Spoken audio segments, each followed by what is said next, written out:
You may have heard that pride comes before the fall, but you may not know where the saying actually originated from.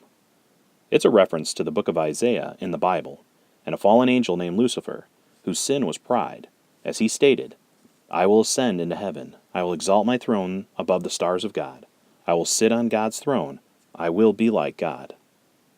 He then mounted war against God with other angels. The next original sin on earth was, as most are aware, the sin of Adam and Eve in the Garden of Eden. They disobeyed God by eating from the forbidden tree of knowledge of good and evil.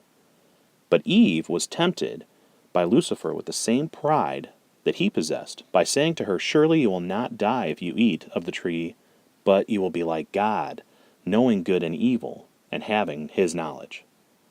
So many generations later, the sin of pride, through the ruse of knowledge, has been the demise of far too many, and unfortunately, is the atheist and scientific community's Achilles heel. Far too often when we read the Holy Scriptures, we see the creation leaving the worship of the Creator and begin worshiping the creation.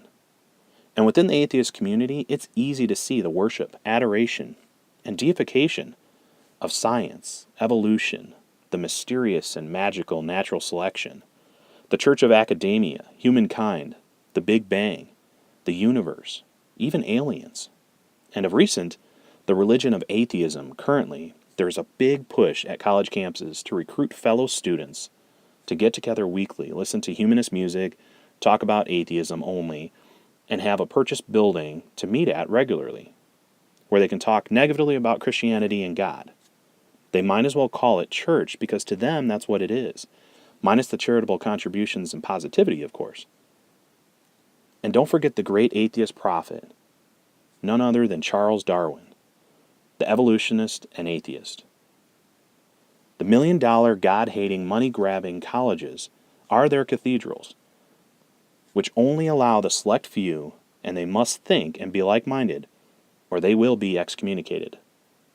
The atheist ruse of 100% knowledge that there is no God, yet replacing God's key attributes with their own creation story, with their own knowledge of good and evil, with their own war against God. And like the original sins in heaven and earth, they want you to join them. What is their motive to have you not believe in a God?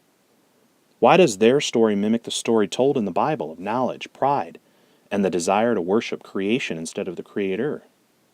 Why is it okay for them to hate Christians and hate its followers, but if we show contempt for their blasphemes, we are the bigots as Christians? Isn't their hatred for God and Christianity bigotry by the very definition? The atheist laughs and mocks us Christians, but yet they stand silent when their leaders believe in aliens and unseen bubble multiple universes.